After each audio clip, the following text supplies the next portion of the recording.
삼위 하나님께서 우리 모두를 예배의 자리로 부르셨습니다. 모두 자리에서 일어나 우리를 부르신 하나님을 향해 감사의 마음으로 찬양하며 경배하겠습니다.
여호와여, 내 마음이 교만하지 아니하고 내 눈이 오만하지 아니하오며 내가 큰 일과 감당하지 못할 놀라운 일을 하려고 힘쓰지 아니하나이다.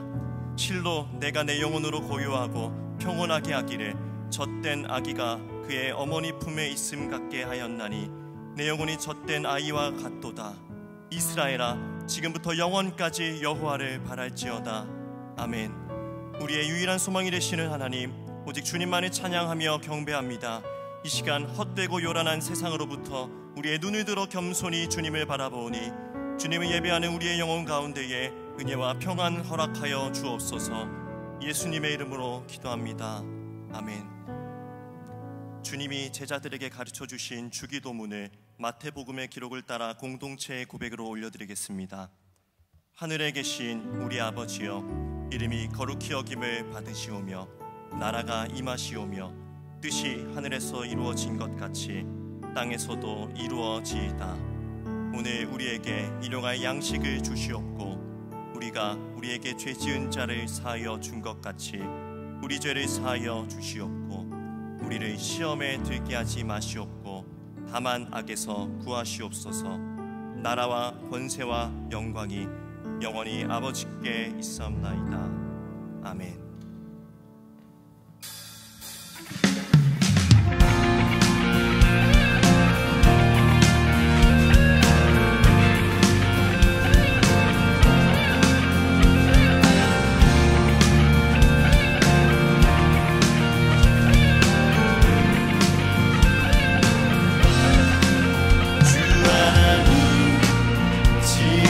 모든 세계 내 마음속에 그리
위하여 죽으신 주 내 모든 죄를 대속하셨네. 주님의 높고 위대하심이 내 영혼이 찬양하네. 주님의 높고 위대하심이 내 영혼이 찬양하네.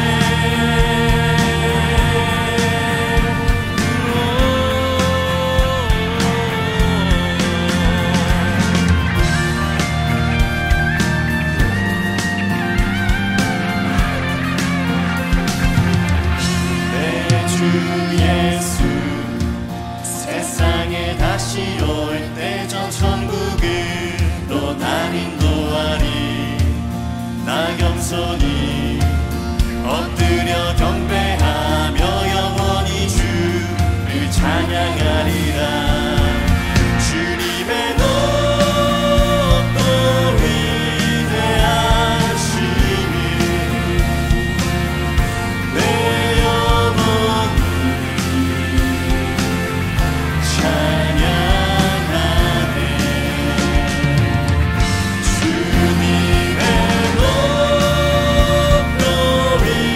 위대하심이 내 영혼이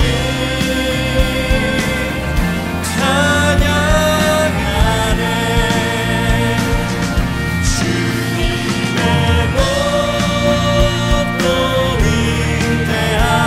위대하심이 내 영혼이 찬양하네.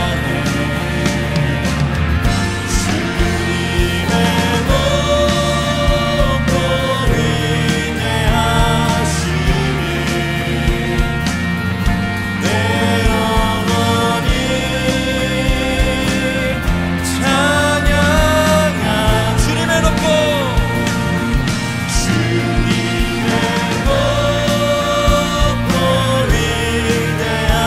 위대하심이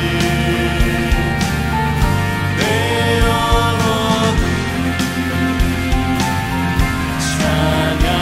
찬양하네. 주님의 높고 위대하심이 내 영혼이 찬양하네.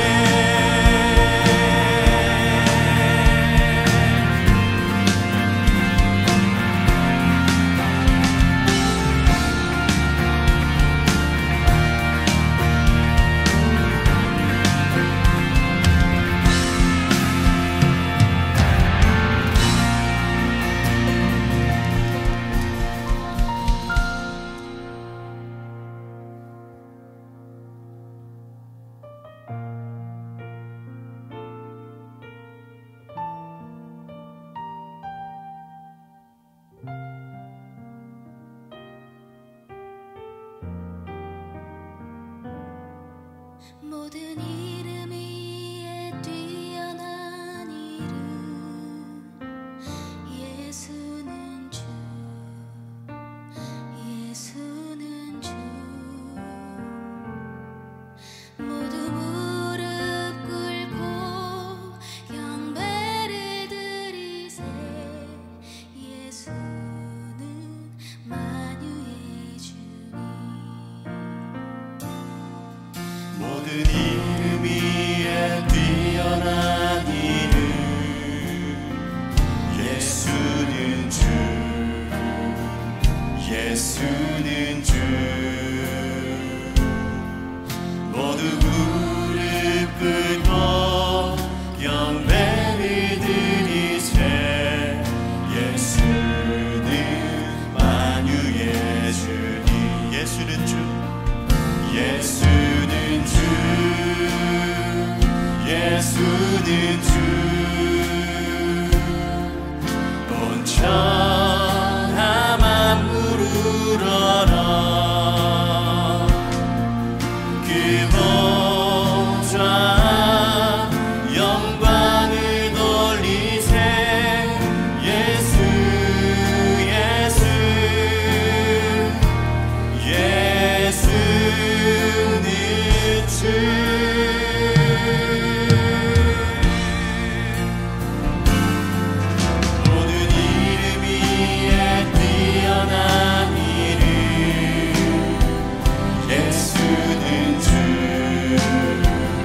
예수는 주 모두 무릎 꿇고 경배를 드리세 예수는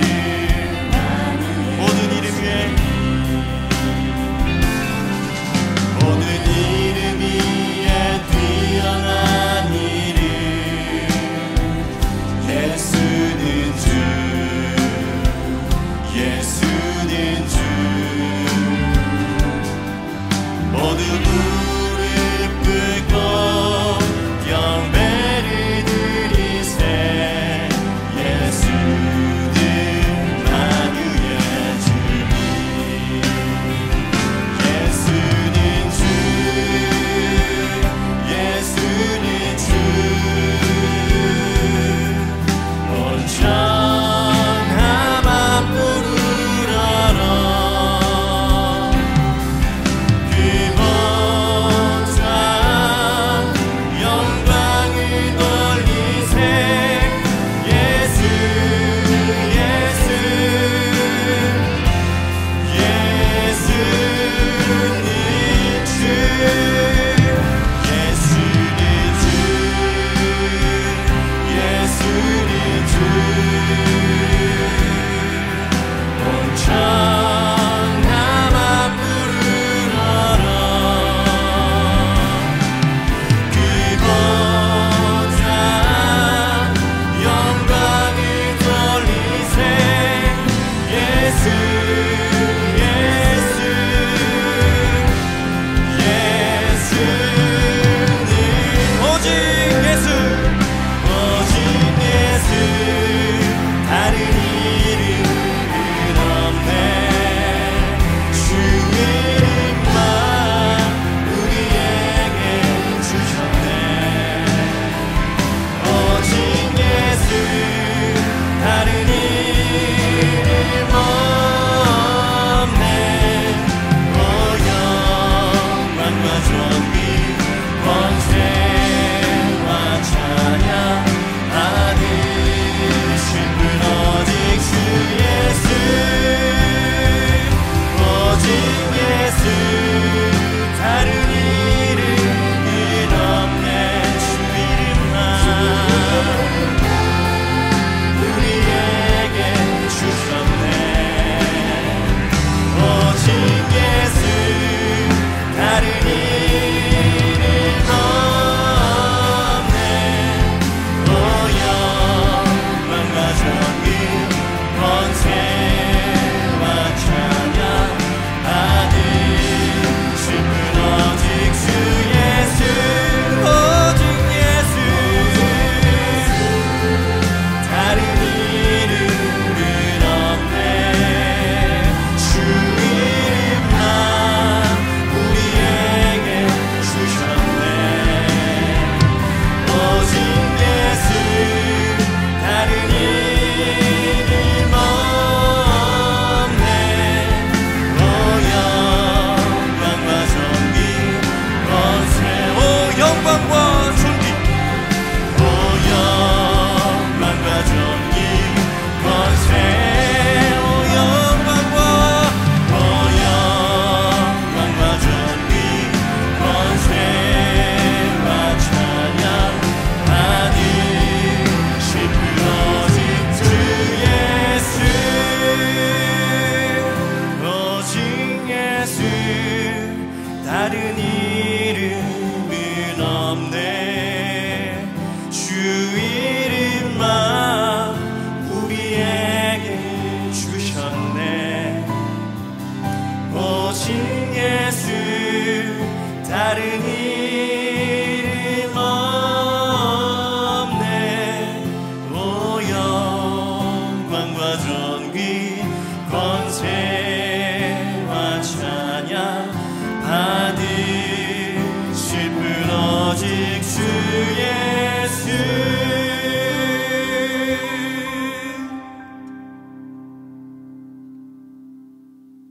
상한 자를 고치시고 상처를 싸매 주시는 여호와 하나님 아버지, 찬양과 경배와 영광과 능력을 하나님 아버지께 올려드립니다.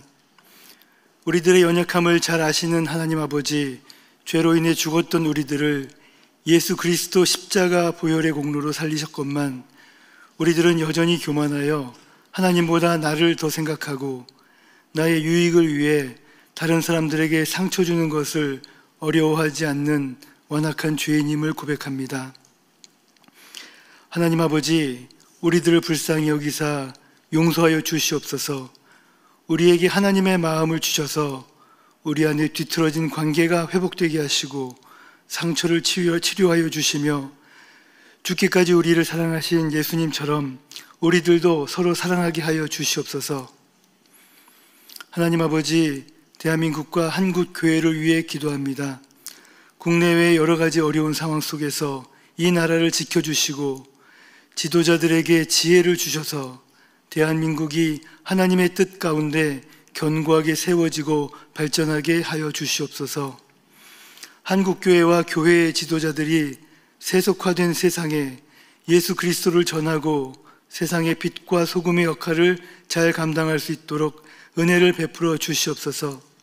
특별히 오늘 오후에 광화문과 시청 일대에서 교회들이 함께 모여 드리는 연합예배를 기억하여 주시옵소서. 누군가의 유익을 위해 다른 누군가에게 불이익을 주는 편향된 기준이 아니라 모두가 존중받고 동의하는 공평한 기준을 위해 하나님께 지혜를 구하게 하시고 참여한 모든 성도들이 깨끗하고 질서 있게 예배함으로 세상에 본을 보이는 예배가 되게 하여 주옵소서. 예배의 시작부터 폐회까지 성령께서 임재 주관하여 주시고 모든 순서들이 은혜 중에 진행되게 하시며 맡은 자들에게 지혜와 능력을 더하여 주사 하나님의 영광이 충만하게 나타나는 예배가 되게 하옵소서. 하나님 아버지, 육체의 질병으로 고통받는 성도들을 위해 기도합니다. 눈물로 기도하며 간구하는 환우들의 기도를 들어주시고 하나님의 뜻을 알게 하사 하늘의 평안과 위로를 누리게 하옵소서. 함께하는 가족에게도 은혜를 베푸사 합력하여 이 광야의 시기를 잘 버티고 회복되는 은혜를 누리게 하여 주시옵소서. 또한 관계의 문제로 고민하고 고통받는 성도들을 강하게 붙잡아 주셔서 하나님의 말씀 앞에서 다시 회복되어 온 교회가 주의 사랑으로 더욱 견고하게 세워지는 은혜를 베풀어 주시옵소서. 정명호 담임 목사님에게 특별한 사랑과 은혜를 베푸사 그 마음을 지켜주시고 건강도 회복시켜 주시기를 기도합니다. 가정과 자녀들에게 복을 주시며 맡겨주신 목회와 사역에 하늘의 은혜와 복을 넘치도록 부어 주시옵소서. 이제 하나님의 말씀을 듣습니다. 선포되는 말씀을 통해 하나님을 대적하는 세상과 능히 맞설 담대함을 주시고 이미 세상을 이기신 예수님을 세상에 널리 전함으로 하나님의 마음을 시원케 하는 교회와 성도들이 되게 하여 주시옵소서. 마음과 정성을 다해 드리는 찬양을 기쁘게 받아주시고 예배를 위해 섬기는 성도들에게 하늘과 땅에 풍성한 복을 주실 줄 믿사오며 우리의 치료자여 중재자이신 예수 그리스도의 이름으로 기도드립니다. 아멘.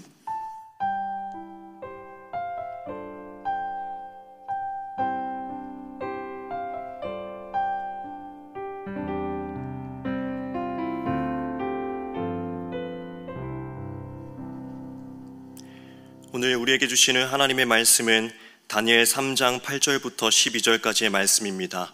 화면에 참고하시어 교독하시겠습니다. 그때 어떤 갈대아 사람들이 나와 유다 사람들을 참소하니라. 그들이 느부갓네살 왕에게 이르되 왕이여 만수무강하옵소서. 왕이여, 왕이 명령을 내리사 모든 사람이 나팔과 피리와 수금과 사면금과 양금과 생황과 및 모든 악기 소리를 듣거든 엎드려 금신상에게 절할 것이라.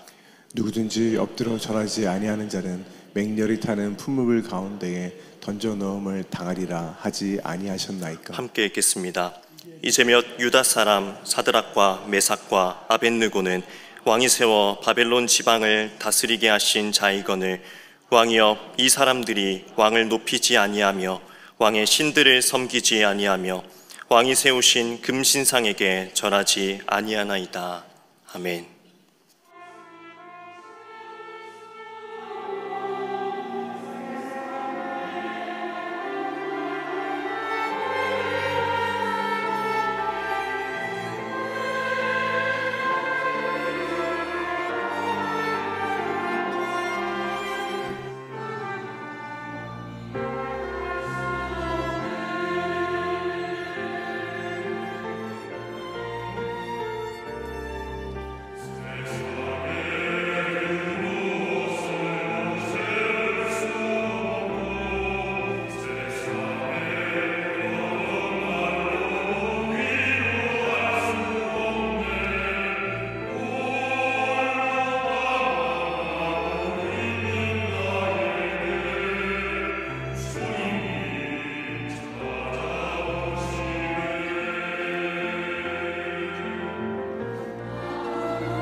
오늘 다니엘서 3장 그리고 6장 말씀을 주된 본문으로 삼아서 하나님을 거부하는 세상 속에서의 신앙이라는 제목으로 말씀을 나누도록 하겠습니다.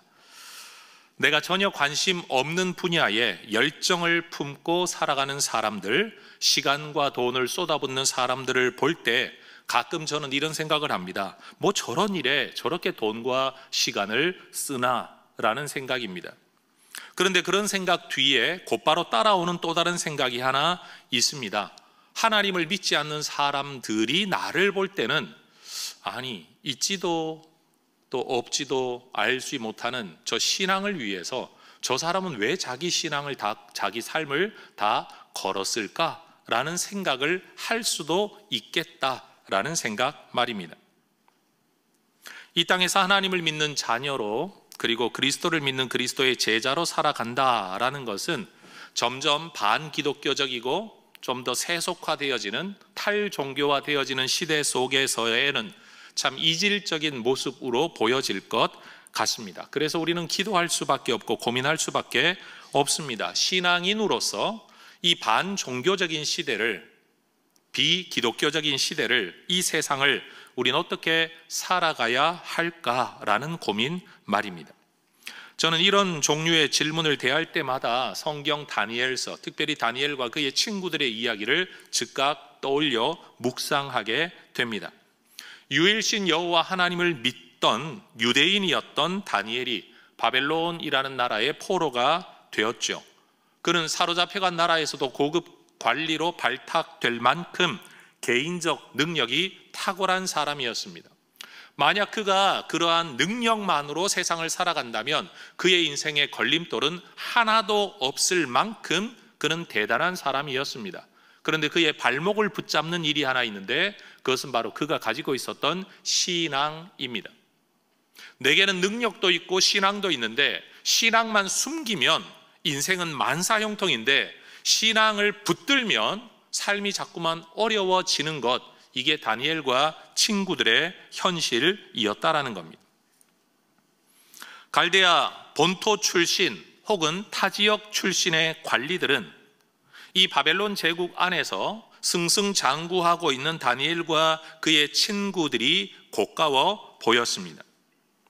설사 이것이 인종이나 민족의 문제가 아니었다고 할지라도 누구나 더 큰 권력의 자리에 올라가려고 하는 야망을 가진 사람이라면 저 사람 하나만 제끼면 내가 저 자리에 갈 수 있다라는 생각이 들 때 나보다 앞서 있는 누군가를 여러분 좋은 눈으로 봐주기 힘들었을 겁니다.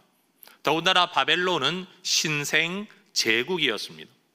질서가 만들어지고 제도가 만들어지는 과정에서 여기서 먼저 기선을 제압해야 대대손손 우리의 집안이 털을 닦을 수 있다라고 생각을 할 때 얼마나 많은 권력 다툼이 있었겠느냐라는 겁니다. 바로 그런 상황 속에서 다니엘과 그의 친구들을 여러분 좋지 않게 보던 사람들에게 정말 좋은 건수가 생겼습니다. 그들이 가진 종교적인 신앙적인 이유 때문에 왕의 명령을 거역하는 모습이 발견되었기 때문입니다. 여러분 대충 세상과 맞추어 살아가면 문제가 덜 생깁니다. 왜냐하면 나만 그런 게 아니라 모두가 그렇기 때문입니다. 그런데 제대로 된 신앙으로 세상이 정한 방식과 사람들이 사는 방식과 다른 모습으로 살아가려고 하면 없던 문제도 생겨나게 됩니다. 바벨론 제국의 건설자였던 느부갓네살 왕은 머리통은 전체를 순금으로 만들고 몸통에는 금을 도금하여 입혀서 높이가 27m나 되는 어마어마한 신의 상을 만듭니다. 역사가 헤로도투스라는 사람은 이 동상, 이 신상의 주인공인 신의 이름이 벨이라는 신이었을 것이라고 이야기를 합니다. 이것은 왕이 나를 섬겨라라고 말하기 전 단계에서 내 명령에 의해서 사람들의 마음을 하나로 모으기 위한 고대 왕들의 집권력 강화를 위한 보편적인 정책 전략이었다라고 합니다. 절은 신상에게 하지만 그 사인과 신호를 보내는 건 왕입니다. 결국 내 말 한마디에 전 국민을 움직일 수 있게 만들기 위한 왕들의 전략이라는 거죠.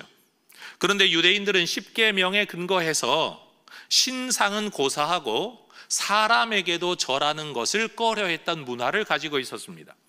에스더서를 읽어보면 모르드게라는 사람이 하만이라는 사람 앞에 엎드려 절하기를 거절하다가 여러분 어려움을 겪었던 이야기를 우리는 너무 잘 알고 있죠.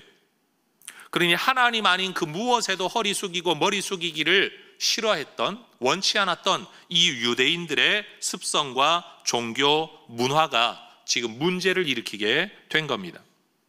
갈대아 사람들은 이런 유대인들의 모습, 갈대아 땅의 문화와 습성에 어울리지 못하는 모습을 고소합니다. 비난합니다. 따라하십시다. 참소하니라. 다시요. 참소하니라. 그들은 유대인으로서 고위직에 올라있던 다니엘의 친구들을 대표 피고소인으로 적시하여 왕에게 고발합니다. 왕이시여, 이들은 유대 사람들입니다. 사드락과 메삭과 아벳느고는 왕이 높은 자리에 세워준 사람들입니다.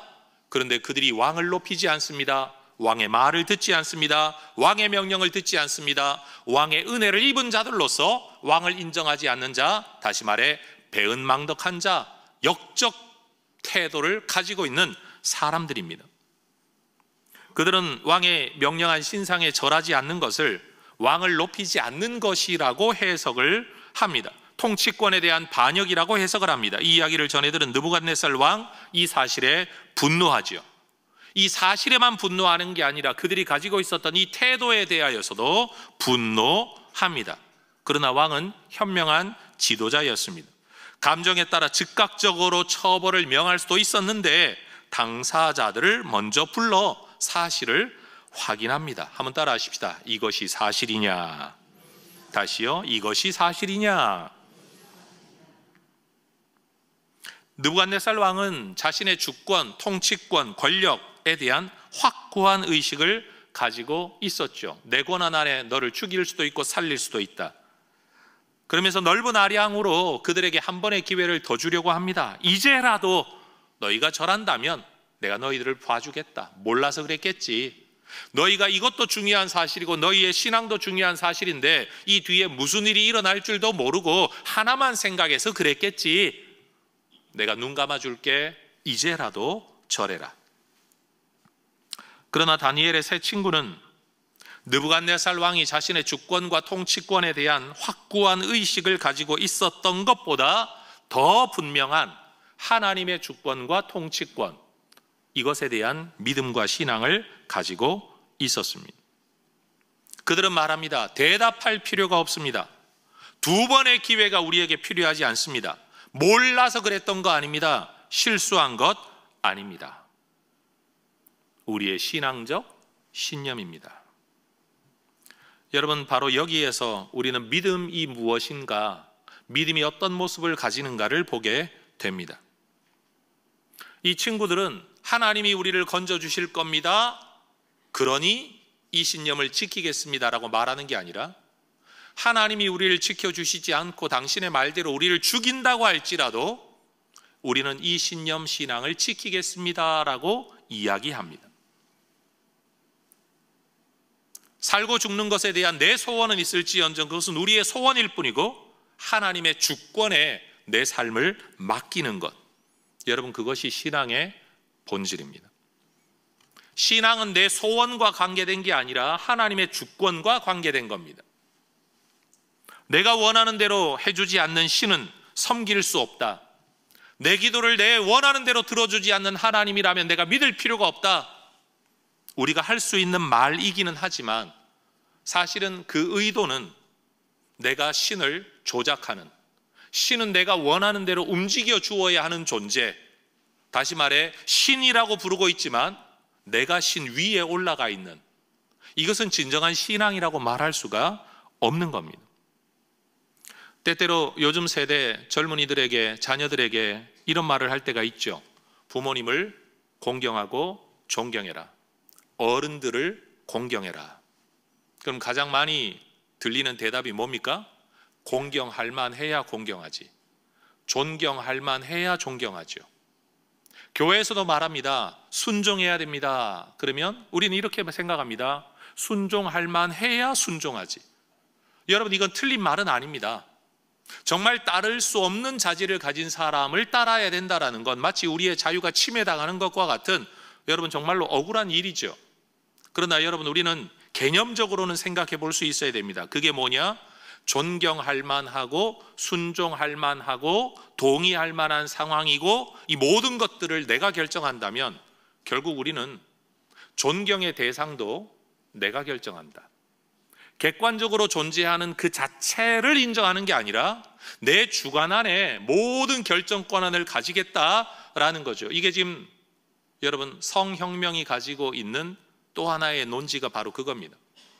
하나님이 내가 태어날 때부터 내게 허락한 생물학적 성을 성으로 받아들이고 그 안에서 살겠다가 아니라, 남성이지만 여성적 성향이 강한 남성으로, 여성이지만 남성적 성향이 좀 더 강한 남성으로 존재할 수 있다, 이 가는 걸 다 벗어버리고 내가 내 성을 결정하겠다.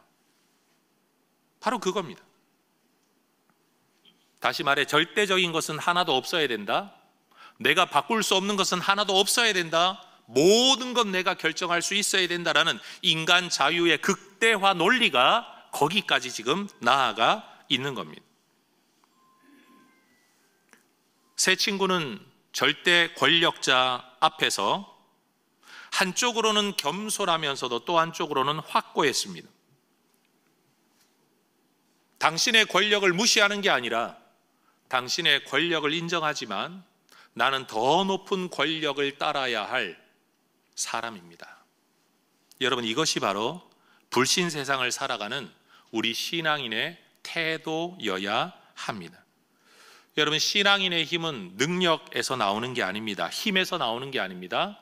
믿음에서 나오고 확신과 결단에서 나온다고 저는 믿습니다. 세상은 우리의 소유를 빼앗을 수 있습니다. 우리의 자격을 빼앗을 수 있습니다. 우리의 목숨까지도 빼앗을 수 있습니다. 우리의 자유를 구속할 수도 있습니다.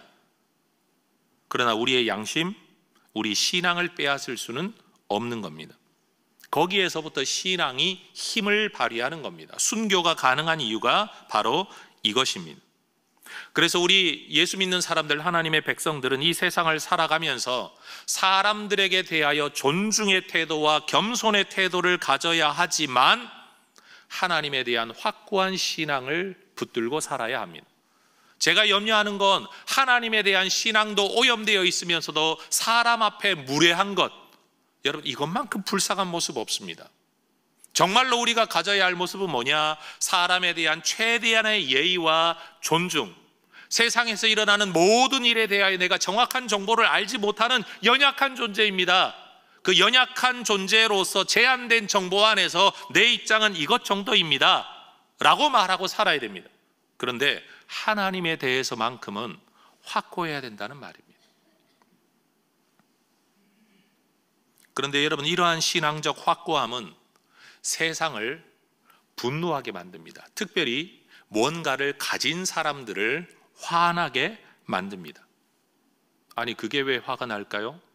라고 질문하시고 생각하시는 분은 여러분이 뭔가를 가져본 적이 없기 때문에 그렇습니다. 많은 돈을 가지고 이 돈의 힘 앞에서 많은 사람들이 내 앞에 머리 숙이는 것을 경험했던 사람은 돈 몇 장만 흔들면 얼마든지 사람을 움직일 수 있고 내 뜻대로 부릴 수 있다라고 살아왔던 사람은 어느 날 내가 가진 돈에 휘둘리지 않는 사람을 만날 때 갑자기 자존심이 상합니다.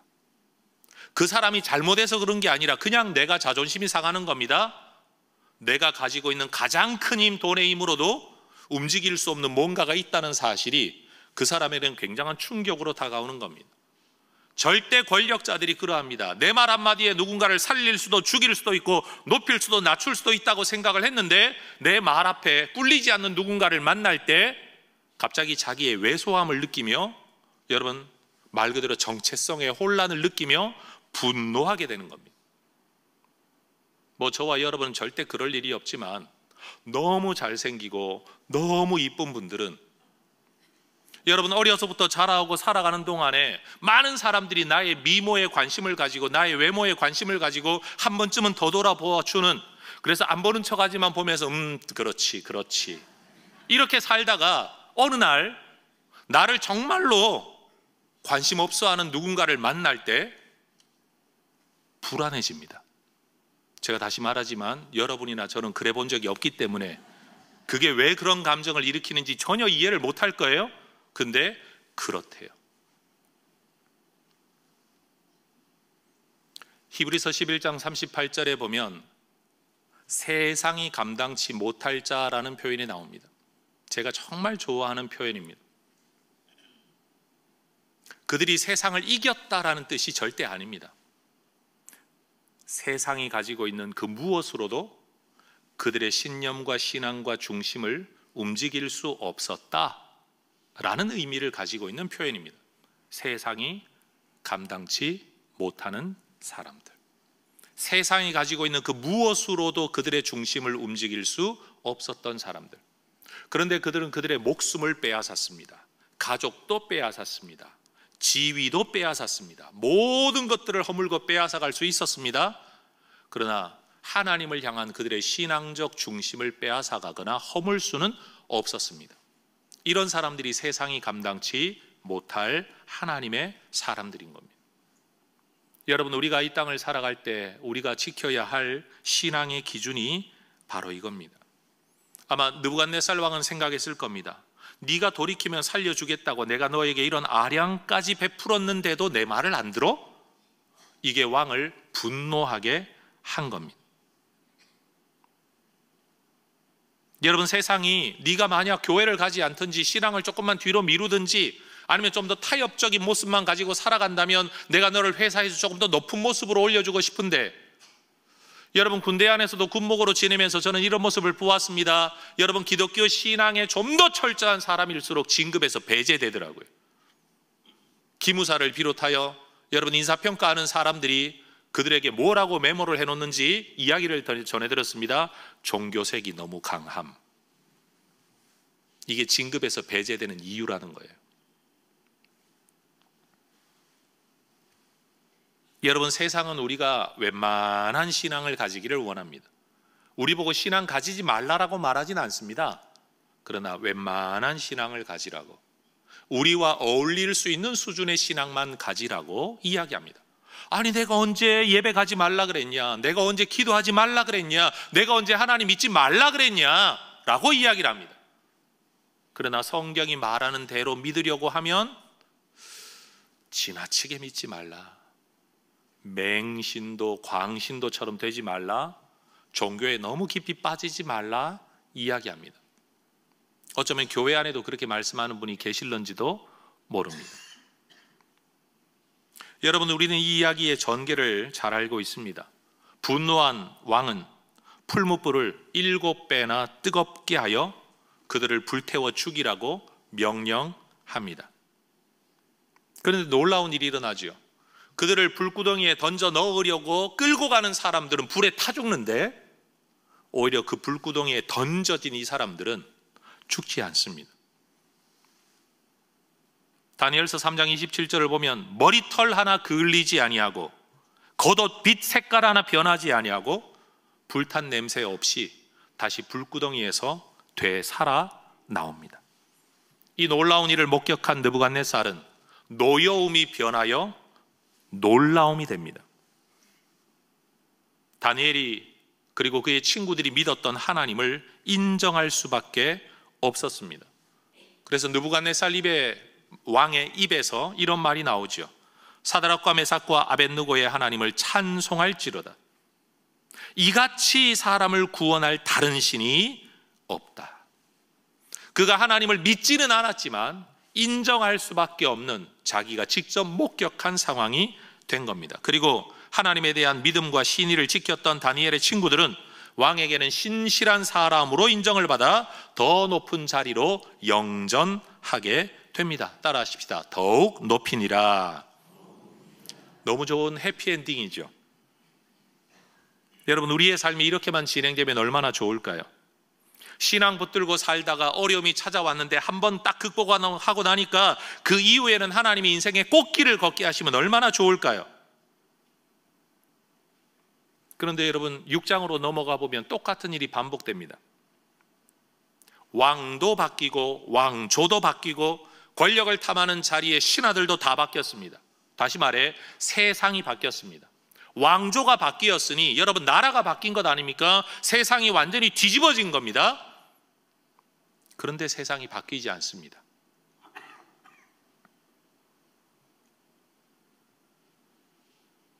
이 세상은 사람은 달라질지언정 여전히 그들과 같은 방식으로 살아가는 사람들로 구성된 사회를 만들기 위해 세상과 다른 삶의 방식을 가진 사람들, 특별히 눈에 보이지도 않는 하나님을 붙들고 살아가는 삶의 방식을 가진 신앙인들을 싫어합니다.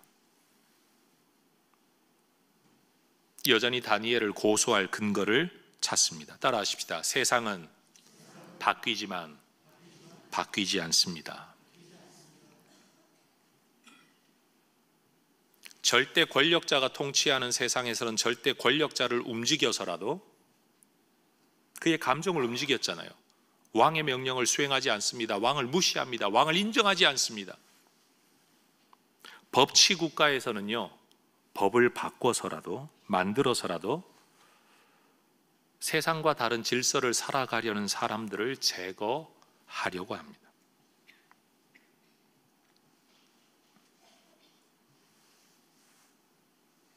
다니엘에 대하여 좋은 마음을 가졌던 왕이라고 할지라도 여러분, 다니엘 한 사람만 신하를 데리고 나라를 통치할 수는 없잖아요. 그러니 수많은 다른 신하들의 말을 무시할 수가 없는 겁니다. 절대 권력자인 왕도 여러분 이 분위기에 휩쓸릴 수밖에 없는 겁니다. 그래서 정치인들을 개인적으로 만나면요, 뭐라고 말하는지 아세요? 모두가 종교 자유를 이야기합니다. 과도 입법은 안 된다고 이야기합니다. 그런데 그들도 결국은 정당에 속한 사람이고 정치 분위기에 휩쓸려 갈 때 그것을 거스를 만큼 우리 입장을 반영해 주지는 못한다는 겁니다. 모든 정치인들과 법관들을 개인적으로 만나고 국회의원들을 만나고 여러분 개별적인 활동을 하고 점잖게 활동을 하고 많은 것들을 해왔는데 개인적으로 만나면 다 친기독교, 친신앙, 친종교적인, 기독교만이 아니라 이건 천주교이고 불교고 다 반대하는 일인데 모두가 그렇게 하겠다고 말을 해놓고도 결국 여러분 입법 활동은 계속 그 방향으로 흘러가고 있습니다. 여러분, 그런 점에서 저는 한 사람의 목사로서 가끔 엉뚱한 이런 생각을 할 때가 있습니다. 내가 예수 믿는 사람이고 내가 기독교인이고 내가 가진 신앙의 자유가 있고 이건 헌법이 보장하는 것인데 요즘 세상 속에서 보면 헌법이 보장하는 내 종교의 자유가 엄청난 인격 모독적인 형태로 침해받고 있다, 심대히 침해받고 있다라는 사실을 저는 경험합니다. 그래서 제가 종교차별금지법을 만들고 싶은 거예요. 그래서 내 신앙을 차별하거나 혐오하는 사람들을 만나면 내가 막 고소하고 싶은 거예요. 그래서 막 처벌받게 하고 싶은 거예요. 근데 만약 제가 이런 입법 활동을 하려고 한다면 사람들은 이렇게 말할 겁니다. 우리나라는, 대한민국은 국교가 없는 나라입니다. 대한민국은 기독교 국가가 아닙니다. 그런 법은 너무나도 종교 편향적입니다 라고 이야기할 겁니다. 근데 반대로 우리가 가지고 있는 신앙의 자유를 가지고 우리가 가진 경전을 가지고 우리가 믿는 신앙을 가지고 이건 잘못입니다 라고 이야기하는 일을 제한해야 된다라는 법은 세상에서 만들고 있습니다.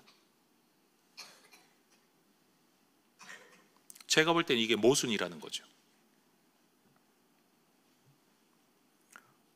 흔히 말하는 트랜스젠더 같은 분들도 자기의 성을 자기가 선택한다라고 이야기하죠. 우리도 우리의 종교와 신앙을 선택했습니다. 그분들은 또 말합니다. 내가 선택하긴 했지만 알고 보니 내가 태어나면서부터 그런 성향이 있더라, 선천적이더라. 여러분, 우리도 신앙이 때때로는 태어나면서부터 모태 신앙이 있지 않습니까? 태어나 보니까 내가 그 문화 속에, 그 종교 속에 내가 속해 있더라 라고 말할 수도 있습니다. 근데 우리는 내가 선택한 신앙과 내가 타고난 신앙을 지키기 위해서 나는 이 신념대로 말하고 이 신념대로 살고 세상의 법을 해치지 않는 이상 내가 이 신념을 따라 살아가고 싶다라고 말할 자유가 우리에게는 분명히 있습니다. 근데 이것을 해치는 사람에게 대한 처벌 권한이나 법은 전혀 없습니다. 근데 왜 희한하게도 성적인 문제에 있어서만큼은 다른 말을 하는 사람을 처벌하려고 할까요?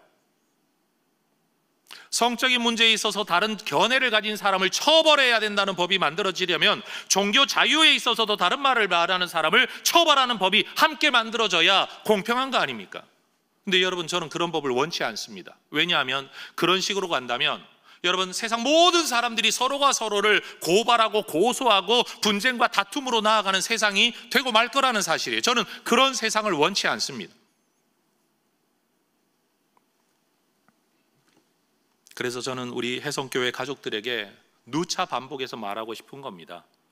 누군가가 자기의 뭔가 신념에 따른 행동을 통해 결정하는 건 그의 자유이다. 그건 우리가 침해할 수 없다. 그 영역은 우리가 넘나들 수 있는 영역이 아니다.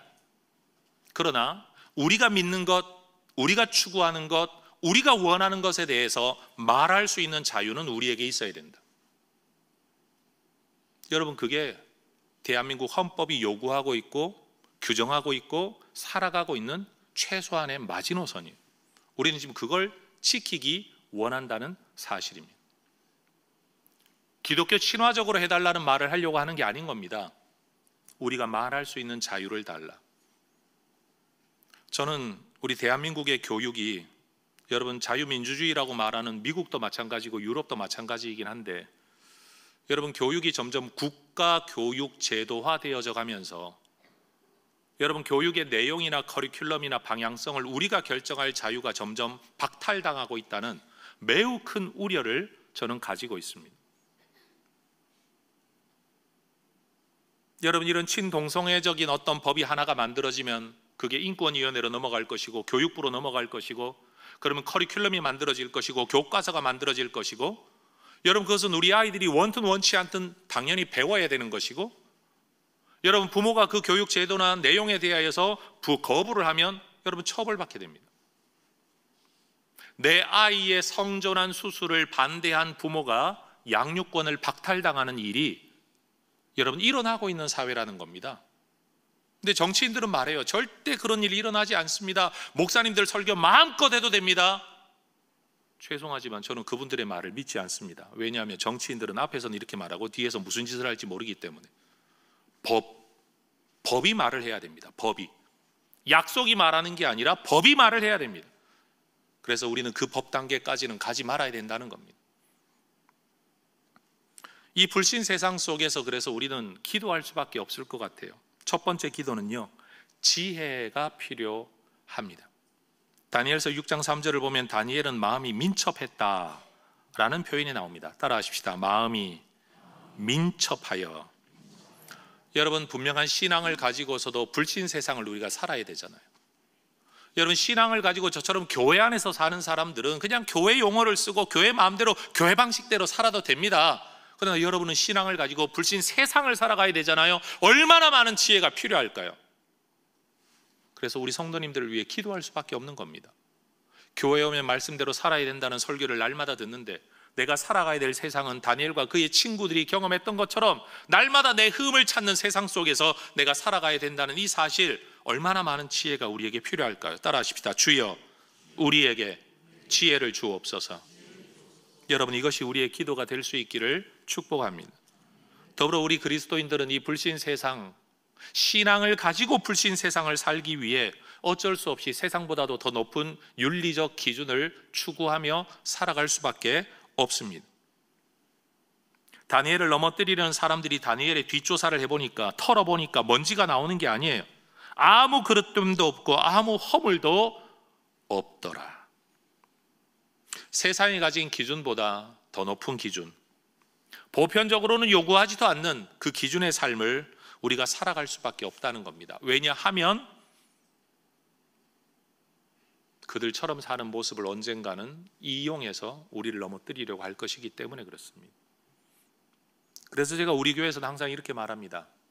교회 재정을 처리하고 정리하는 모든 분들에게 하던 대로 하지 말고, 세상에서 당장 세무소에서 사람들이 나와 조사를 하더라도 아무 문제 없을 만큼 그 수준으로 일을 해야 된다고. 그냥 교회는 원래 이렇게 해왔습니다, 이런 구차한 변명하도록 일하지 말고 그들 기준 이상으로 해야 된다고. 우리 하나름 유치원, 여러분 해마다 여러분 교육청에서 감사를 받고 지도를 받죠. 제가 가장 기뻐하는 건 뭐냐? 한아름 유치원의 숫자는 안 늘어가지고 날마다 교회 재산을 쏟아부어야만 운영되는 유치원이긴 하지만 제가 마음속에 늘 하나님 앞에 감사를 올려드리는 건 여러분 종교도 없는 때로는 타 종교인 감사관들이 나와 우리 유치원을 감사하고 난 이후에 해마다 반복적으로 하는 말이 뭐냐? 이런 유치원이 또 없다고. 이렇게 깨끗하고 이렇게 정확하고 이렇게 교육 자체에 전념하고 있는 유치원이 또 없다고. 여러분 제 말이 의심스럽거들랑 유치원장님과 선생님들께 직접 여쭤보시고 그것도 못 믿어지거들랑 교육청 감사관들에게 직접 전화해서 한번 물어보십시오.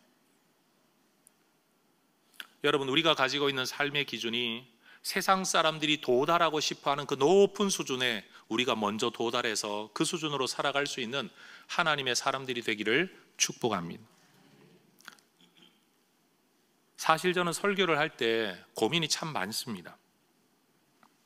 일반 목사님들처럼 그냥 믿어라, 복 받는다, 그냥 교회에서 쓰여지는 언어들로 설교를 해도 충분합니다. 다 하나님의 말씀입니다. 왜냐하면 맞는 말이기 때문입니다. 진리 말씀이기 때문에 그렇습니다. 근데 저에게는 무슨 고민이 있는가 하면 맞는 말을 우리끼리만 할 게 아니라 이 자리에 믿지 않는 사람이 나와 앉아 있더라도 설득력 있는 말, 들리는 말, 타당한 말, 신앙은 어쩔 수 없지만 논리적으로 볼 때는 맞는 말을 해야 되지 않겠는가?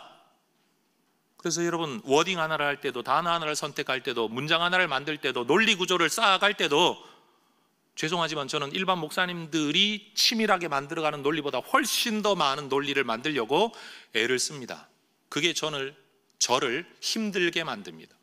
좀 쉽게 편하게 할 수도 있는데 쉽지 않아요. 그게 편하지 않는 거예요. 전 우리 혜성의 가족들이 그랬으면 좋겠어요. 그냥 하던 대로 말하고 우리끼리 하는 말이 아니라 지금 당장 믿지 않는 사람들이 들어와 우리 옆에 앉아 있더라도 우리가 하는 말을 들으면서 내가 당신의 말을 믿지는 않지만 당신의 말이 논리적으로 틀리지는 않다, 상황적으로 타당하다라고 할 수 있는 여러분 이런 말, 이런 습성과 문화가 전 우리 교회 안에 자리 잡을 수 있기를 소망합니다.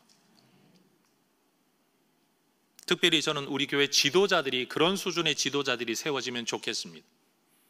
윽박질러 무조건 따라라라고 말하는 게 아니라 왜 해야 되는지를 설명하고 할 수밖에 없는 절박함을 설명하면서 여러분 사람들을 정서적으로도 공감을 일으키지만 논리적으로 이성적으로도 설득해낼 수 있는 지도자들이 우리 교회 안에 세워질 수 있으면 좋겠습니다. 허물 없는 깨끗함. 우리 장로님들, 집사님들, 권사님들 일하고 사업하실 때 여러분 직장 안에서 이런 분들 되시기를 축복합니다. 그 결과 세 번째 우리의 기도 제목이 뭐냐?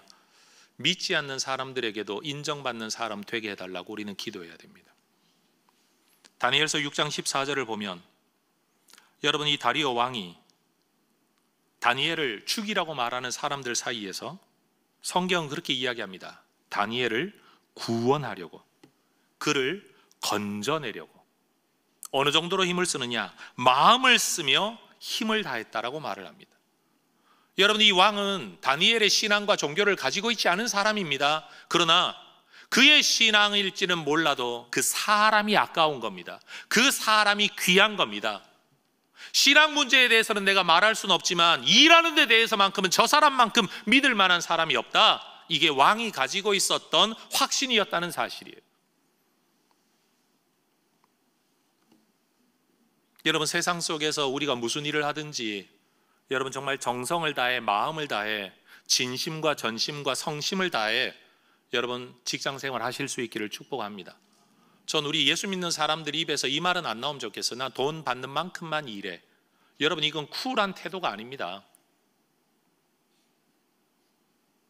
신앙인이라면, 우리 캘빈주의, 개혁주의 신앙을 가진 사람이라면 그렇게 말할 수 없습니다. 왜냐하면요, 우리는 돈 받는 만큼만 일하는 사람이 아니라 이러한 일을 통해 세상에 기여하고 있고 내가 하는 일이 하나님 나라를 이루어가는 일에 기여하고 있다라는 그래서 일의 방향성이나 의도가 하나님과 연결되어 있는, 하나님 나라와 연결되어 있는 하나님 나라를 살아가는 사람들이기 때문에 도움 받는 만큼 일하는 사람들이 아니라 할 수 있는 정성을 다하고 할 수 있는 바른 길을 택해야 될 사람들이 바로 하나님의 백성들이라는 사실입니다.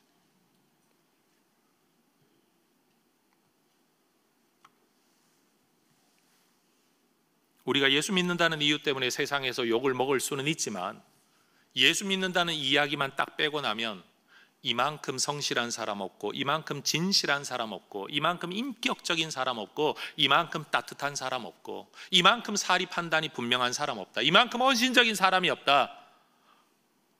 여러분, 이런 하나님의 사람들이 되도록 꿈꾸며 기도하며 살아갈 수 있기를 주의 이름으로 축원합니다. 세상을 비난하며 교회 안에 들어와 거품을 물고 세상을 비난하고 욕하는 수많은 사람들을 볼 때, 목사님 저도 가끔씩 내가 직장의 사장이라도 저 사람은 쓰기 싫다 싶은 분들이 그리스도인들 가운데 분명히 있습니다. 이게 아픔입니다. 이게 우리의 약점입니다. 네 번째 우리의 기도 제목이 있습니다. 세상이 아무리 힘들어지더라도 하나님을 향한 신실한 만큼은 포기하거나 패하지 말자라는 겁니다.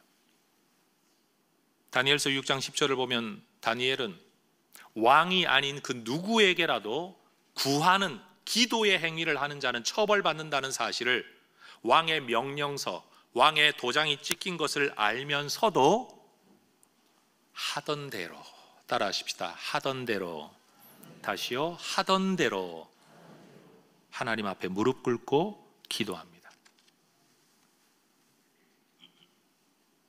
어려움이 찾아오면 하던 대로 하지 않고 자꾸만 뒤로 물러나다가 보면 나중에 하던 거 아무것도 못합니다. 여러분, 지난주 중에 한 청년을 만나 대화했습니다. 목사님, 다음 주일은 예배를 못 나갈 것 같아요. 왜 그러니? 바로 월요일부터 시험이 있어요. 중요한 시험이에요. 그렇구나, 네 마음이 힘들겠구나. 근데 내가 한마디만 할게. 그리고 이 말을 했습니다. 예배를 나오고 나오지 않는 것은 너의 자유이긴 하지만 한번 생각해보자. 앞으로 네가 남은 인생을 계속 살면서 어떤 중요한 일이 올 때마다 주일 예배를 가야 되나? 빠지고 이 일을 해야 되나? 이런 고민을 너는 계속하게 될 거야. 만약에 지금 이 일이 중요하다라고 여겨져서 예배를 포기할 수 있는 일이라고 판단을 한다면, 앞으로도 네가 또 다른 시험이 올 때, 또 다른 일들이 생길 때, 회사 생활, 직장 생활, 가정 생활을 하는 동안에 계속 이 일이 예배를 빠질 만큼 중요한 일인가 아닌가에 대한 고민을 너는 매번 해야 될 거야. 인생 엄청 꼬인다. 근데 한 번만 결심하면 그 고민은 더 이상 하지 않아도 돼. 그 결심이 뭔가 하면 주일 예배는 무조건 드린다. 내가 내 마음의 결심 하나만 확고하게 세워놓으면 내 인생 안에서 나는 그 문제를 가지고 다시는 고민하지 않아도 될 것이고, 두 번째, 저 사람은 주일 예배면 절대 빠지지 않는 사람이라고 낙인 찍히면 다른 사람들도 알아서 그때는 약속 안 잡는다.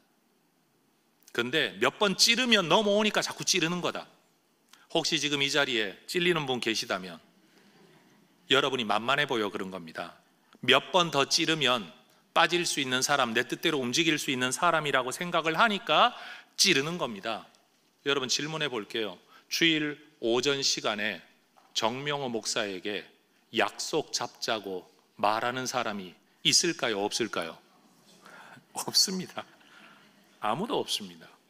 왜냐하면 확실하게 낙인이 찍혀 있거든요. 여러분, 낙인 찍힌 인생이 여러분 때로는 편안합니다. 근데 그건 남이 낙인 찍은 건데 사실은요, 내가 결심한 거죠. 하나님 앞에서 나는 이 방향의 삶을, 이 습관을 지켜가겠다. 이 신앙적 신실함. 우리 혜성의 가족들이 이것이 흔들리지 않기를 축복합니다. 여러분, 지금도 주일 예배를 여러분 월간지 신자처럼 오시는 분들이 계세요. 한 달에 한 번 나가면 됐지 하시는 분들, 누가 시킨 게 아니라 자기가 결심한 거예요. 한 달에 한 번이면 괜찮은 것이라는 자기 결심이, 여러분, 그걸 만든 거예요.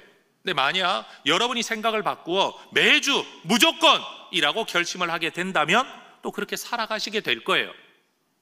바빠서 어쩔 수 없습니다라고 여러분이 말하고 있지만 사실 바쁜 일은 여러분이 만들고 계신 거예요. 내가 이것의 우선순위를 결심한다면 여러분 다른 날 다른 방법으로 해결할 수 있는 길도 찾아질 줄로 믿습니다. 그러나 제가 넘보지 못하는 분들이 계시더라고요. 응급 환자를 대하는 의사분들, 의료인들, 심지어 대기해야 되는 소방공무원, 공권력에 계신 분들, 여러분 이런 분들은 어떻게 말할 수는 없어요.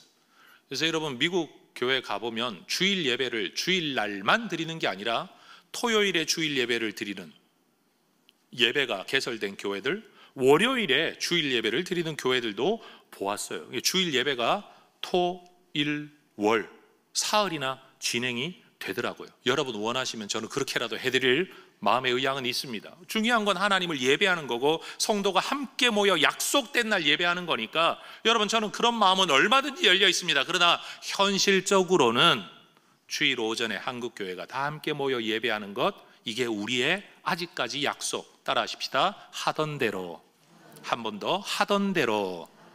여러분 이 모든 신앙의 습관을 잘 지켜가실 수 있기를 축복합니다. 다섯 번째, 이 모든 상황에서도 하나님에 대한 신뢰를 잃지 않아야 합니다. 다니엘서 6장 23절을 보면 사자굴에서 다니엘이 살아난 것을 일컬어 성경이 하나님이 은혜를 베푸셔서 라고 일부러 기록하지 않고, 그건 분명 하나님의 역사예요. 다니엘이 한 일이 아니라 하나님이 하신 일이 맞아요. 근데 성경은 뭐라고 말하느냐? 이는 그가 자기의 하나님을 믿음이었더라. 하나님을 향한 신뢰를 붙들고 살았기 때문에 이런 일이 일어났다라고 성경이 마침표를 찍고 있는 겁니다. 여러분 하나님이 기적을 베풀어 주시기를 기대하기 이전에 하나님 앞에서 내가 믿음을 지키겠다는 신앙적 신실함, 하나님 앞에서의 인격적 신실함을 우리가 먼저 결심할 수 있게 되기를 축복합니다. 우리 자신이 힘을 가지고 세상을 움직이거나 아니면 힘을 가진 권력자가 되지는 못할지라도 여러분 우리의 신앙, 우리의 믿음 때문에 이 세상 가운데 하나님의 영광이 드러날 수 있기를 소망합니다. 내 힘으로 뭘 이루겠습니다가 아니라 내 삶을 통해 하나님이 나타나시기를 원합니다. 여러분 이게 우리의 꿈이고 비전이어야 합니다. 우리가 다음 세대 자녀들에게 잘 가르쳐야 될 것 중에 하나가 뭐냐? 너 공부 잘해서 하나님을 위해 일해야지. 네가 공부를 잘해야 하나님께 영광이 되지. 네가 돈을 벌어야 뭘 할 수 있지. 우리 장로님들 안타까워하는 게 그거잖아요. 내가 하는 일이 좀 더 잘 돼서 좀 더 많은 돈을 벌어야 교회가 필요한 일에 기여를 할 수 있겠는데 그러지 못해 너무 안타까워하는 거. 이 우리 장로님들과 집사님들이 가지고 있는 모두의 마음의 스트레스란 말이에요. 그런데 여기에서 제가 드릴 수 있는 말은 하나님이 원하시는 건 장로님들 돈 벌어가지고 그 돈 헌금하는 거 그게 다가 아니라는 거예요. 뭐 해봐야 얼마 하시겠어요? 강 장로님 뭐 한 1,000억 하실래요? 네, 뭐 그럴 수 있으면 좋겠어요. 축복합니다. 그런데 여러분 하나님이 원하시는 건 네가 뭘 해가지고 나한테 가져오는 게 아니라 네가 살아가는 삶의 과정에서 그 자리에서 내가 하나님이라는 게 드러나는 거, 난 그걸 더 좋아해. 그게 우리 하나님의 마음이에요. 이 모든 이야기의 마지막 결론이 여러분 다니엘서 6장에 그렇게 나타나 있죠. 다리오 왕이 했던 말을 여러분과 함께 읽어보기를 원합니다. 25절에서 27절 화면 보며 합독하겠습니다. 시작. 이에 다리오 왕이 온 땅에 있는 모든 백성과 나라들과 언어가 다른 모든 사람들에게 조서를 내려 이르되 원하건대 너희에게 큰 평강이 있을지어다. 내가 이제 조서를 내리노라. 내 나라 관할 아래에 있는 사람들은 다 다니엘의 하나님 앞에서 떨며 두려워할지니 그는 살아계시는 하나님이시요 영원히 변하지 않으실 이시며 그의 나라는 멸망하지 아니할 것이요 그의 권세는 무궁할 것이며 그는 구원도 하시며 건져내기도 하시며 하늘에서든지 땅에서든지 이적과 기사를 행하시는 이로써 다니엘을 구원하여 사자의 입에서 벗어나게 하셨음이라 라고 왕이 시키지도 않은 조서를 내려, 그것도 그 나라 안에 살아가는 수많은 인종, 민족, 나라의 언어들로 다 내려서 내 나라 내 권 아래 있는 모든 사람들은 내 말 들어라 하나님이 진짜 하나님이다. 여러분, 믿음을 지키며 사는 사람에겐 고난도 오고 위기도 오고 시험도 옵니다. 그런데 그 모든 어려움이 하나님의 하나님 되심이 드러날 수 있는 기회일 수도 있습니다. 그렇기 때문에 우리는 그저 어려움이 오면 피하려고 하거나 회피하려고 하거나 타협하려고 하거나 할 게 아니라 그건 나 중심 생각이죠. 내가 어려움을 겪고 싶지 않다는, 나는 어려움을 빨리 지나갔으면 좋겠다는 나 중심의 생각이고, 예수 믿는 사람들은 어떻게 생각해야 되냐? 하나님, 나는 이게 너무 힘듭니다. 견딜 능력이 없습니다. 도와주십시오라고 기도하면서, 내 연약함을 기도하면서 동시에 하나님, 내가 계획한 일은 아닌데, 내가 의도한 일은 아닌데 이 일을 통해 하나님 무슨 일을 하려고 하시는지 모르겠습니다. 하나님의 영광이 나타나기를 원합니다. 하나님의 하나님 되심이 이 과정에서 드러나면 좋겠습니다. 나도 그런 하나님을 만나고 세상 사람들도 그런 하나님을 만날 수 있으면 좋겠습니다. 여러분, 이것이 우리의 삶의 방향성, 기도, 신앙의 방향성이어야 된다라는 겁니다. 문제를 만날 때, 어려움이 찾아올 때 미리 포기하고 타협해버리면 하나님의 하나님 되심이 드러날 기회가 없는 겁니다. 쉽게 하는 순종, 대충 하는 순종을 통해서는 기적을 경험할 수가 없습니다. 제가 혜성교회를 20년째 목회하는 동안 제가 가지고 있었던, 오늘 이 설교의 주제가 내 인생의 신앙의 신념인데, 여러분, 혜성교회가 해야 할 일을 저는 피한 적은 없습니다. 우리 교회 형편에서 처리해야 될 걸 저는 피한 적 없습니다. 항상 기도했습니다. 돌파. 어떻게 뚫고 지나갈 수 있을까? 그런데 여러분, 항상 내게는 문제가 있었습니다. 돈이 없어요. 사람이 없어요. 내 능력이 없어요. 경험이 없어요. 나이가 어려요. 도와주는 사람이 아무도 없어요. 돌파는 해야 되겠는데 아무것도 없어요. 가능성이 없어요. 회피하면 참 좋겠는데, 그런데 이게 하나님 주권 안에 살아가는 삶의 태도는 아닌 거죠. 기도할 수밖에 없는 거예요. 근데 문제는 내가 원하는 때는 아니었지만, 여러분, 그렇게 살며 지내오다가 보니 지나온 20년을 돌아볼 때, 여러분, 혜성교회는요, 고비마다 하나님이 하셨다 하는 일들이 얼마나 많이 우리에게 나타났는지 모릅니다. 여러분, 15년 대안학교 운영해 온 거, 여러분, 이거 누가 돈이 있거나 능력이 있어 있을까요? 폐원해야 된다는 유치원, 여러분 몇 번이나 폐원 위기가 있었는데 그거 붙들고 지금까지 온 거, 여러분 돈과 능력이 있어서 그런 건가요? 청소년 공부방, 러빙스쿨 운영하는 거, 여러분 어린이 축제 우리가 행하고 있는 거, 선교 행하고 있는 거, 이런 예배당 지은 거, 여러분 지금 옛날에 혜성교회라고 말한다면 우리가 흔히 말하는 머릿속에 있는 전통교회, 어른들만 가득 차 있고 노인들만 있고 이제는 젊은 세대가 없어 여러분 쓰러져 가고 있는 옛날 영광만 추억하고 있는 교회, 혜성교회 이미지가 여러분에게 그러신가요? 그렇지 않아요. 미래가 기대되는 교회, 과거도 아름다웠는데 미래가 더 기대되는 교회, 새로 오는 사람들마다 다 젊은 사람들이 오고 있는 교회, 이 동네에 도대체 성장할 만한 조건이 아무것도 없는데도 혜성교회는 어떻게 그렇게 평안하게 잘 될 수 있을까를 말하는 교회가 된 건, 여러분 우리 모두가 문제를 회피하거나 어려움을 회피하거나 뭔가를 안 하려고 한 게 아니라 어떻게든 해보려고 우리가 할 수 있는 대로 기도하고 맞섰던 결과인 줄로 믿습니다. 이게 하나님의 영광을 꿈꾸는 사람들의 삶이라는 거예요. 사람 도움이 있으면 사람의 영광이 나타나겠죠. 근데 도울 사람이 없으니 하나님의 영광이 나타나는 겁니다. 제가 하나님께 언젠가 이런 기도했습니다. 하나님, 왜 내 인생에는 스폰서가 없습니까? 어떤 목사님들은 보면 그 뒤에 그 교회 성도이든 남의 교회 성도이든 든든한 후원자가 있어서 목사님 꿈꾸는 사업이 있거나 하고 싶은 일이 있으면 얼마든지 말씀하십시오. 도와드리겠습니다. 여러분 하는 일들을 보면 어떻게 저런 일을 할 수 있을까 싶은 분들을 볼 때마다, 뭐 내가 유명 연예인이나 여배우는 아니지만 여러분 어쨌든 왜 내게는 스폰서를 안 주십니까? 라는 기도를 한 적도 있습니다. 근데 지금은 제가 뭐라고 기도하는가 하면, 하나님, 없었기 때문에 감사합니다. 여러분들이 보기에도 우리 정명호 목사님은 누가 키워서 저렇게 되었다, 우리 목사님은 든든한 배경이 있어서 저렇게 되었다, 유력한 부모님이 계셨기 때문에 이렇게 되었다, 여러분 그렇게 말씀하시나요? 대답을 듣고 싶어요. 그렇게 말씀하시나요? 아니죠. 우리 목사님은 하나님께 은혜를 입은 분이야. 이거 말고는 설명될 길이 없는, 여러분, 그래서 저는 감사해요. 그래서 전 제 남은 인생도 기대를 해요. 내 삶을 통해 하나님이 어떤 모습으로 당신을 나타내실지 저는 기대해요. 성도 여러분, 돕는 사람이 없고 길이 보이지 않기 때문에 우리에겐 가능성이 있습니다. 무슨 가능성? 하나님의 영광이 나타날 가능성이 더 큰 겁니다. 아이가 어려워할 때 옆에서 부모가 즉각 나서서 도와주기 시작하면 문제는 빨리 해결됩니다. 그러나 아이의 능력은 자라나지 않습니다. 하나님은 지금 우리에게 이것을 원하고 계신 겁니다. 마음이 부담스럽긴 하지만, 육체적으로 힘들 수는 있지만, 재정적으로도 어려울 수는 있지만, 여러분, 우리의 삶에는 믿음의 도전이 반복적으로 올 것이다.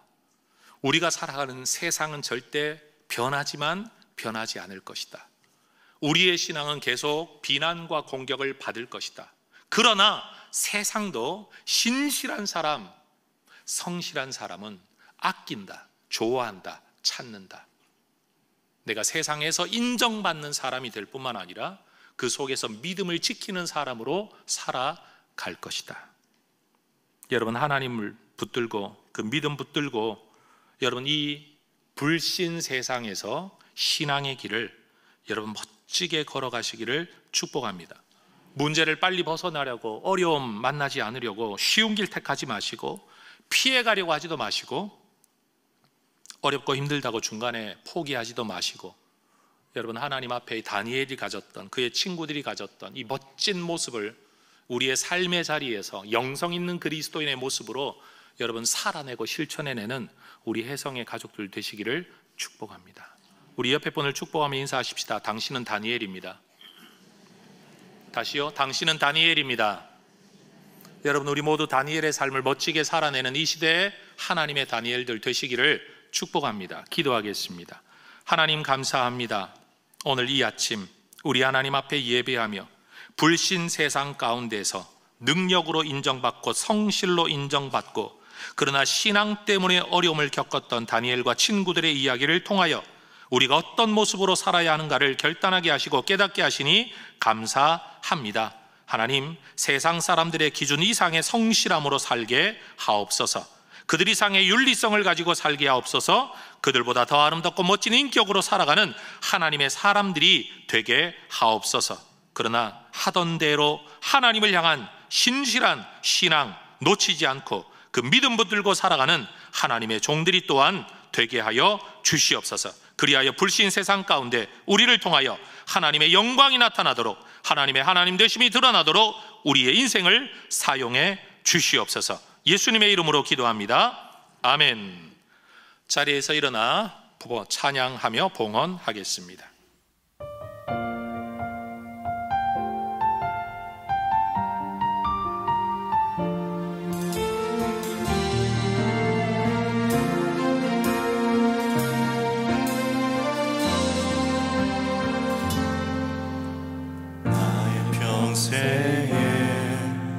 가장 복된 일은 내가 예수님을 만난 것이라. 나의 평생에 가장 잘한 일은 내가 예수님을 주로 섬긴 것이라. 주를 섬기는 것에 후회가 없습니다. 내가 걸어온 모든 시간 다 주의 은혜니, 내가 걸어갈 모든 날도 주만 섬기며 살리. 오직 예수 이름 부르며 살아가리라.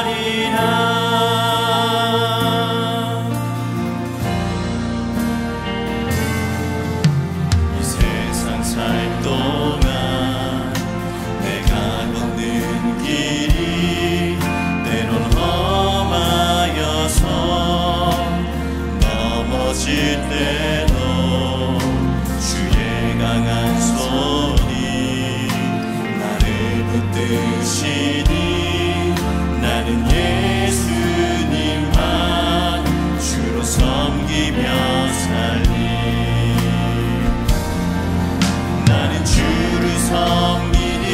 것에 후회가 없습니다.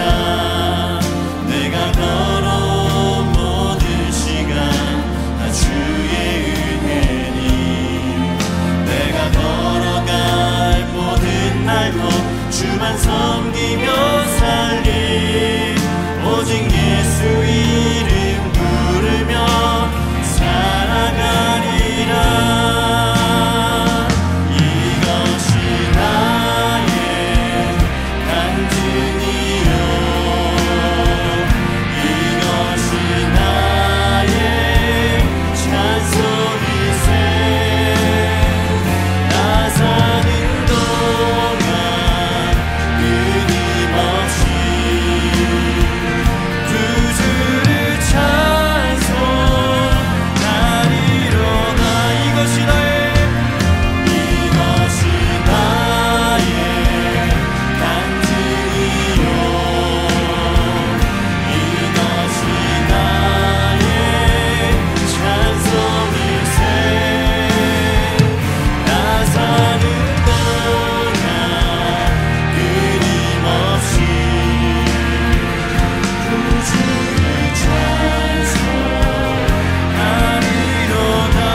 서양문을 함께 고백하겠습니다. 우리를 영원한 죽음에서 건져내신 전능하신 하나님께서 내 삶과 소유의 주인이심을 고백합니다. 은혜로 채워주시는 모든 것들을 지혜로운 청지기로 바르게 사용하겠습니다. 살아가는 동안 물질의 어려움이 있더라도 합력하여 선을 이루시는 아버지 하나님을 더욱 의지하겠습니다. 하나님 나라와 교회 공동체를 세워가는 일에 몸과 마음과 물질로 기쁘게 헌신하겠습니다. 내 삶의 필요를 따라 좋은 것으로 넘치도록 후히 베풀어 주실 하나님을 기대합니다. 아멘. 주님, 돈의 영역 앞에 휘둘리지 않고 돈 때문에 신념, 윤리, 양심 팔아먹지 않고 돈 앞에서도 하나님의 사람으로 인정받는 세상이 감당치 못할 하나님의 사람으로 살고 싶습니다. 다니엘과 친구들의 믿음을 우리에게 주시고 그 강인한 신앙의 결심을 우리에게 허락해 주시옵소서. 내가 살아가는 모든 문제 상황 앞에서 오직 하나님의 일하심이 드러나는 하나님의 도구, 하나님의 종들이 되기를 원합니다. 내 중심으로 어려움을 피하려고만 하지 말고 믿음대로 성실하게 살아가는 과정에서 내 뜻과 상관없이 찾아오는 모든 상황 속에 하나님의 주권적 인도하심이 있음을 믿고 그 속에서 하나님의 영광 보기 위하여 고군분투하는 믿음의 사람들 되게 하여 주시옵소서. 특별히 바라옵기는 우리 모든 성도님들, 하나님 견디기 힘들 만큼 시련과 연단에서 건져주시기를 간구합니다. 하나님 견딜 힘도 주시지만 속히 벗어나게 하옵소서. 그리고 기쁨, 은혜를 누리며 찬양할 수 있도록 하나님 세상에서도 하나님의 은혜를 누리고 복을 누리는 혜성의 가족들 되게 하여 주시옵소서. 예수님의 이름으로 기도합니다. 아멘. 죽음을 거부하지 않으시고 그 속에서 부활이라는 하나님의 영광을 드러낸 우리 주 예수 그리스도의 은혜와 마귀에게 진 것 같았으나 세상을 뒤집어 엎는 하나님 나라의 전복 사건을 예수를 통하여 이루신 우리 아버지 하나님의 놀라우신 역사하심과 우리는 연약하나 믿음대로 살도록 이끄셔서 결국 성령의 역사, 하나님의 역사를 이루어내시는 우리 성령 보혜사 하나님의 충만한 역사하심이 주님 앞에서 분명한 신앙을 붙들고 이 불신 세상 속에서라도 하나님 앞에 인정받는 믿음의 길을 걷기를 원하는 우리 모든 애성의 가족들과 주의 백성들 위해 이제와 영원토록 함께 있을지어다. 아멘.